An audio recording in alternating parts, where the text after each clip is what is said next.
Baik, kita lanjutkan. Apakah kemudian kasus yang menyeret mantan, saya sebutkan mantan karena sudah ada surat resmi dari istana, mantan wakil menteri ketenagakerjaan gitu ya, Bang Noel, ini murni hanya soal penegakan hukum atau ada unsur politisasi di sana? Ada persaingan kalau tadi Bang Refil bilang. Bang Syahganda, silakan. Ya, terima kasih Elvira dan teman-teman. Jadi saya mengamati dari tadi ada istilah setan-setan, ada istilah budaya lama, yang lamanya apakah 10 tahun lalu ya, atau lebih lama lagi kita, yang jelas ada ungkapan budaya lama, ada ungkapan geng Solo. Saya pikir ini memang rangkaiannya itu satu kesatuan, ya, bahwa memang di sana banyak setan-setan dari budaya lama diakibatkan geng Solo. Ini kan problem pokok di bangsa ini 10 tahun terakhir itu konstruksinya begitu, jadi kita harus ada konstruksi dulu.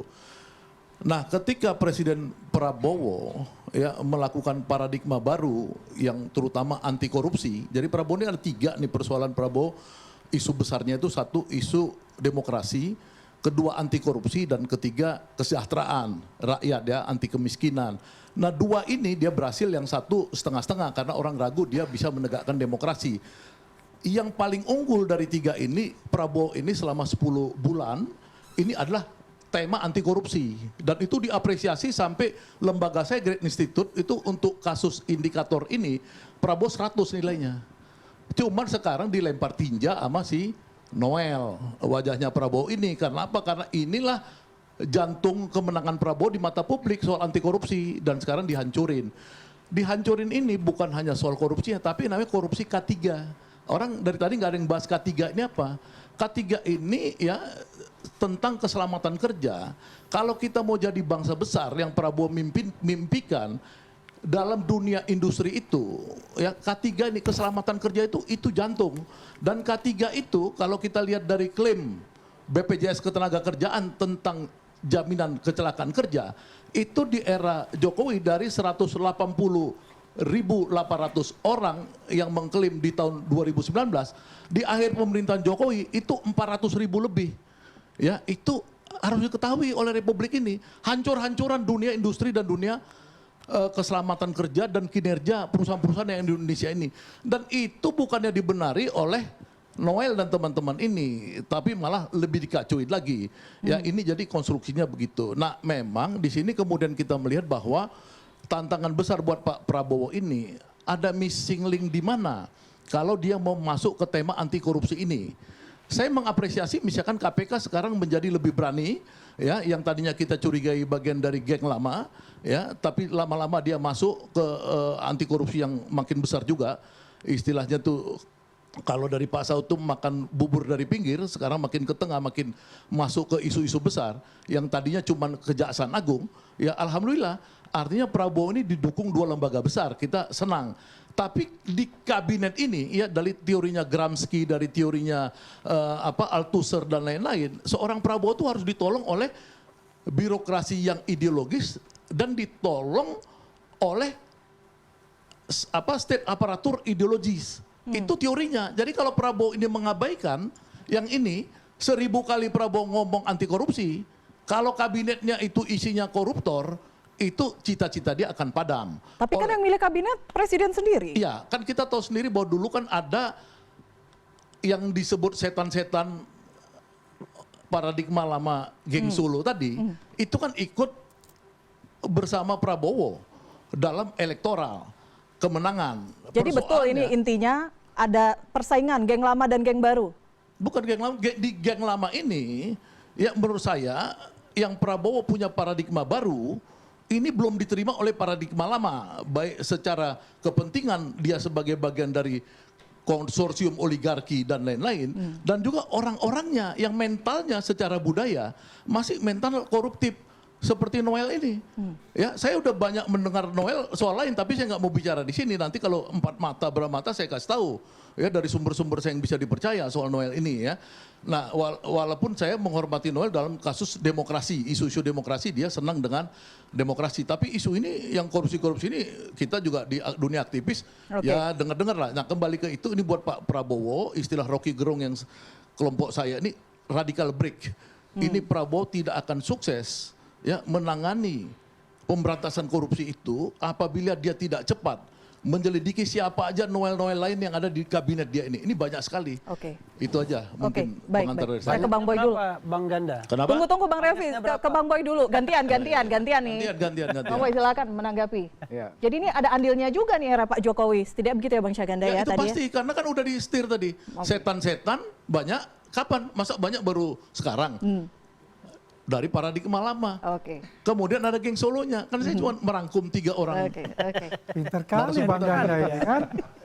Tapi nanti saya juga mau jawab. Oke. Bang Boy dulu. Oh, Siap. Jadi kalau saya melihat pengen jawab. presiden kita hari ini dari sejak memilih dan melantik para kabinetnya, dia sudah bawa semangat pencegahan dan pemberantasan korupsi. Itu poin. Dan itu juga dituangkan Pak Presiden ke dalam 17 program prioritas. Jadi kita hari ini tinggal menunggu saja dan melihat, dan tidak boleh ada keraguan sedikit pun terhadap pemerintahan hari ini. Karena itu ada dalam program prioritas. Seperti tadi dibilang Pak Syaganda, 100 poinnya. Itu benar. Nah, jadi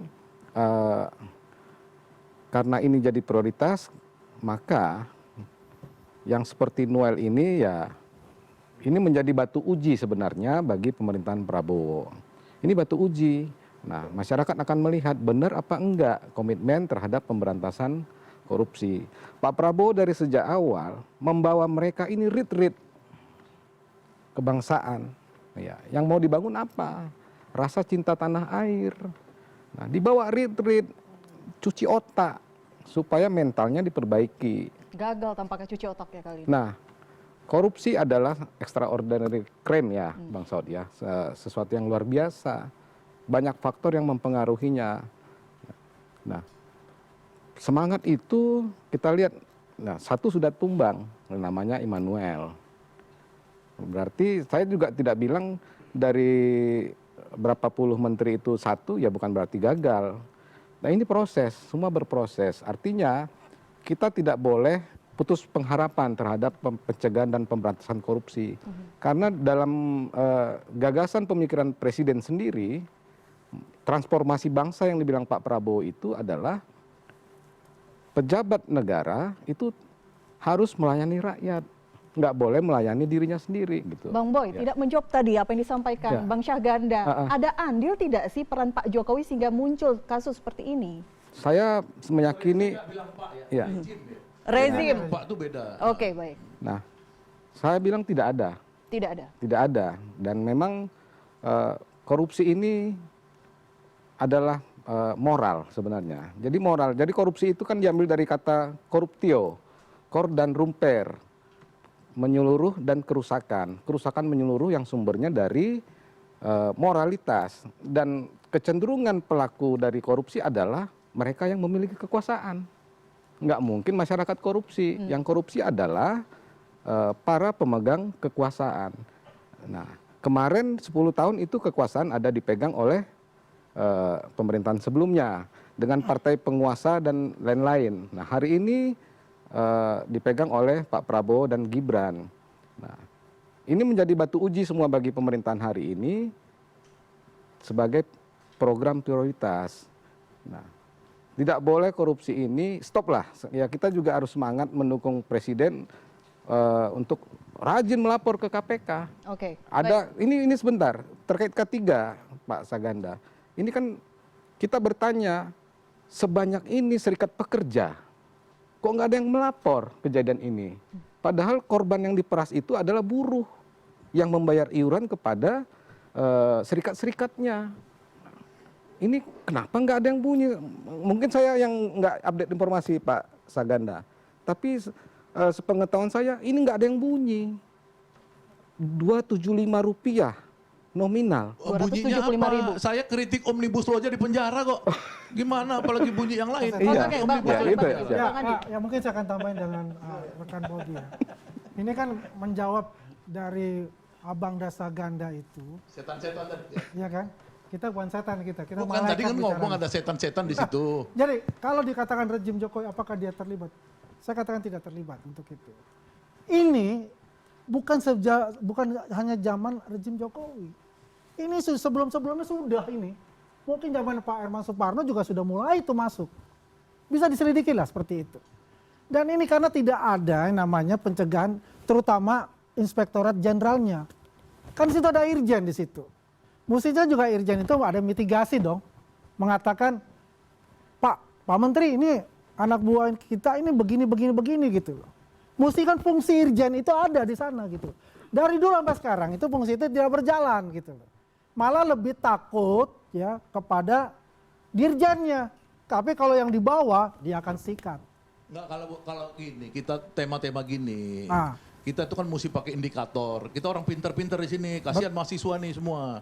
Indikatornya itu, ini ada Pak Saud. Nah, nanti indikator kan sama dia. Memang saya bilang, bukan. Itu ada namanya indeks persepsi korupsi. Tahu. Itu kita merujuk itu salah satu yang mungkin Pak Saud bisa nambahin. Indeks persepsi korupsi itu di zaman Jokowi itu drop sampai titik terendah sepanjang sejarah Republik Indonesia pasca Orde Baru ya yang kita ikutin. Di situ kan nanti kita kemudian dengan indeks itu kita Indeksnya berapa Bang? 34. Nanti 34, ya. Sekarang terjemahkan beliau 37 aja ya? yang terjemahin. Ah. Sekarang naik lagi ke arah 37. 34 zaman Jokowi paling rendah.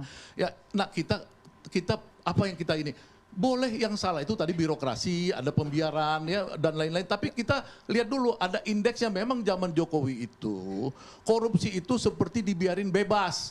Nah karena indeks itu menyatakan menjadi turun terus. Nah, silakan Pak Saud mungkin yang lebih canggih menjelaskannya. Tapi Nah, tapi saya menjelaskan untuk masalah rejim itu ya. Saya bisa jelaskan tuh kalau mau. Yang menjelaskan untuk rejim itu ya. Jadi kalau kita lihat itu jadi bukan hanya rejim Jokowi ini, oh iya, di Jadi rejim itu semua sebelumnya, sudah dari yang di rejim awal-awal juga. SBY ada korupsi. SBY ada. Cuman indeks itu menunjukkan korupsi itu secara relatif lebih besar di mana di rejim Jokowi gitu loh. Itu menurut indeks yang dikeluarkan oleh lembaga-lembaga anti korupsi internasional. Kalau indeks ini, saya bisa jelaskan indeks itu ya. Jadi gini, pemerintahan 10 tahun SBY itu berhasil menaikkan indeks 14 poin.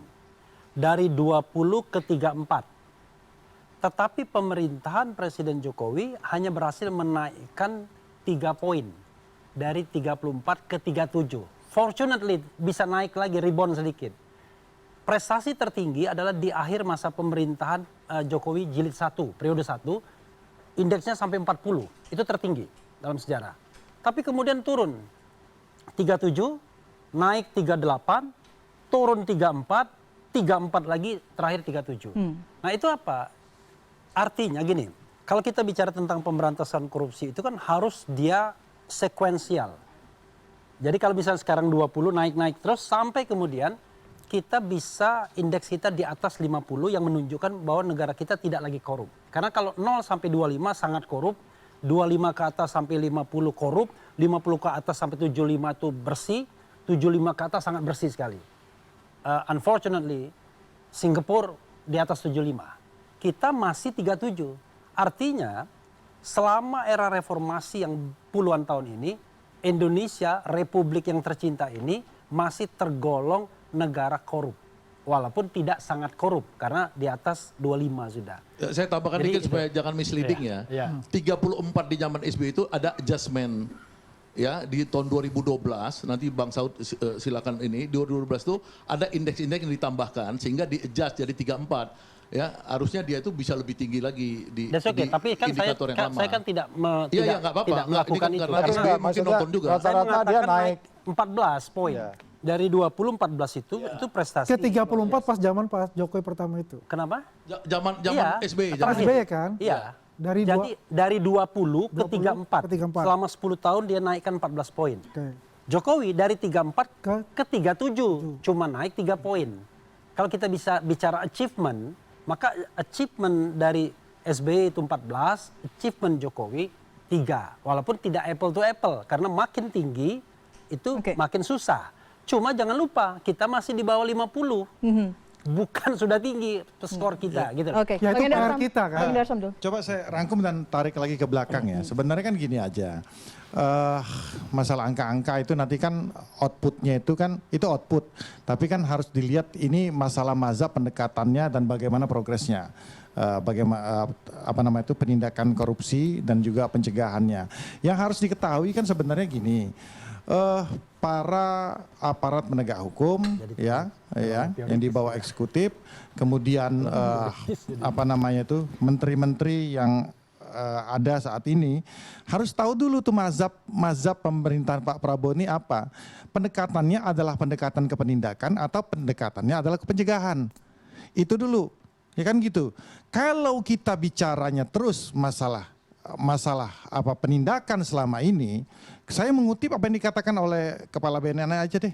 Ternyata pemberantasan narkoba setelah ditindak tertangkap terus malah naik terus. Ya kan? Tapi setelah dilakukan mitigasi dan dilakukan proses pencegahan, indeksnya menurun. Jangan gitu. Gini. Nanti Dikit ya. Jadi hebatnya Prabowo ini, aku bukan Gerindra, Anda Gerindra. Hebatnya Prabowo itu, ya aku kasih tau hebatnya dia. Ya, dia itu face to face dengan oligarki dia berani. Reja Khalid, lu ngelawan gua. Betul. Koruptor, 1.000 triliun. Lu gua buat tersangka. Itu hebat Prabowo. Ya betul. Itu jadi bukan soal penindakan enggak. Memang dia hebat kalau soal Jadi pemberantasan gini Pak, korupsi. jadi gini, ini kan harus kan gini. Jadi ada mazhab pendekatan yang selama ini selalu kan Pak Prabowo jalankan dua-duanya, ya kan penindakan, ya kan bahwa terhadap oligarki yang selama ini tidak tersentuh itu sudah pasti kan merupakan fakta. Tapi ya kan beliau kan sering menyampaikan, kita balik lagi ya ke case-nya si Noel ya kan. Dia sampaikan hal yang paling mendasar dan kata-kata yang sangat sebenarnya itu easy listening. Dia katakan pangkas itu birokrasi, ya kan. Kita ini orang Indonesia, ya kan. Mental orang ASN itu kata dia, kalau bisa dipersulit kenapa harus dipermudah? Sebenarnya itu hal yang paling gampang kalau kita compatible dengan masalahnya Noel ini. Nah, saya ambil contoh gini kan. Kenapa ini terjadi? Karena memang ada ruang yang dibentuk, ruang untuk mempersulit itu yang harusnya bisa dipermudah, ya kan? Para pekerja ini harusnya kan bisa mendapatkan sertifikat K3 itu tanpa harus melalui calo ini, ya kan? Agen-agen ini dia bisa langsung. Tapi kenapa ini harus ada lewat pihak ketiga yang dilegalisasi oleh kementerian, ya kan, sehingga dari harganya 275.000 menjadi 6 sampai 7 juta. Kan sebenarnya gitu. Kalau ini dihilangkan, ya kan, artinya sebenarnya spirit itu, ya kan, dari para tenaga kerja dia bisa langsung apply, Bang. Nah, pertanyaan masalah kedua. Masalah kedua, yang jadi masalah selama ini bisa sampai 2-3 tahun ditahan. Ya kan? Sehingga oleh karena itu mau nggak mau, ya kan, para pekerja ini harus menggunakan jasa orang 1.000 lebih agen-agen ini yang menampung uang-uang ini. Ini kan uang-uang itu yang ditampung-tampung kemudian dikasih ke Noel salah satunya kan gitu kan. Nah, itu harusnya itu dihilangkan gitu loh. Ya kan? Sehingga oleh karena itu kita kenapa sih susahnya menggunakan beli aplikasi, ya kan, sehingga para tenaga kerja ini bisa langsung meng-apply dan kemudian dalam jangka waktu 2 hari umpama gitu. Ini saya taktis saja kita bicaranya. Jadi 2 hari harus sudah ada keputusan, ya kan, ditolak apa terterima. Nah kalau tidak diterima karena apa, ya kan gitu kan. Kemudian dia bisa apply lagi. Jadi nggak sampai digantung karena ada ruang yang memang diciptakan oleh orang-orang ini untuk mempersulit hal tersebut. Dan itu diaminkan oleh para petingginya, para Ya, menterinya. ya sudah termasuk pasti di lah. rezim sebelumnya. Kita akan bahas ya Bang usai jeda. Tetap bersama kami di Head to Head with Elvira.